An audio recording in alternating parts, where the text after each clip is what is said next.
दोस्तों नमस्कार, मैं आपका भूपेंद्र नारायण सिंह एक बेहद अहम सवाल के साथ आपका एनसीटीवी पर स्वागत करता हूं। वो अहम सवाल जुड़ा है विभीषण की चुनरी में लगे दाग से। रामायण काल में विभीषण की चुनरी में विश्वासघात का जो दाग लगा वो आज तक नहीं धुल पाया।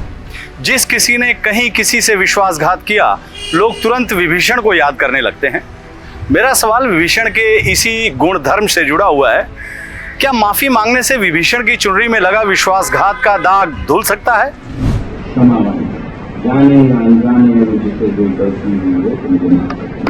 दोस्तों, खबर में आगे बढ़ने से पहले मैं साफ कर दूं कि सिंधिया जी को विभीषण की उपाधि देने का महान कार्य मैंने नहीं किया है।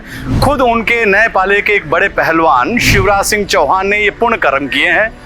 जब सिंधिया जी कांग्रेस से विश्वासघात करके बीजेपी में शामिल हुए थे तो शिवराज जी ने उन्हें विभीषण की उपाधि देते हुए उनका स्वागत किया था, विभीषण कहकर उन्हें सम्मानित भी किया था।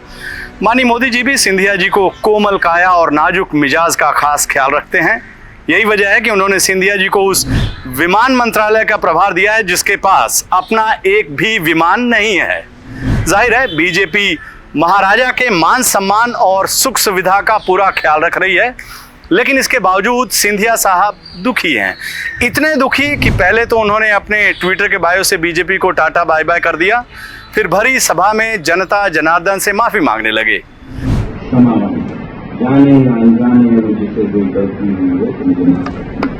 सिंधिया साहब की इस मार्मिक माफी की अपील पर पब्लिक की तरफ से कोई प्रतिक्रिया नहीं आई। किसी पशु पक्षी तक ने सिर नहीं हिलाया। सब आराम से पहले की तरह पागुर करते रहे। पागुर समझते हैं आप? बड़े जानवर खाना खाते वक्त एक ही बार में चारे का जो बड़ा हिस्सा होता है उससे सीधे निकल लेते हैं, बाद में उसे वो धीरे धीरे चुबलाते रहते हैं। देशी जो भाषा है उसमें उसे पागुर कहा जाता है। सिंधिया जी काफी समय तक पागुर करते रहे। कांग्रेस से विश्वासघात के एवज में मोदी जी ने उन्हें बड़ा सा मालपुआ थमाया था। सिंधिया जी लंबे समय तक उसे चुबलाते रहे, लेकिन अब चुनावी मौसम में उन्हें मीठे मालपुआ में तीखी मिर्ची का स्वाद मिल रहा है। कर्नाटक में कमल कुम्हला चुका है और बीजेपी का बड़ा से बड़ा समर्थक भी कह रहा है कि इस बार मध्य प्रदेश से मामा तो गयो। हिमाचल और कर्नाटक की करारी हार के बाद मध्य प्रदेश से मामा की संभावित विदाई को मोदी जी से भी जोड़कर देखा जा रहा है। अब सवाल उठ रहा है कि जब डबल इंजन की सरकार पॉलिटिक्स की पटरी से उतर जाएगी तो अपने विभीषण महाराज का क्या होगा? क्या वो फिर से विश्वासघात की नई पटकथा लिखकर घर वापसी की कोशिश करेंगे?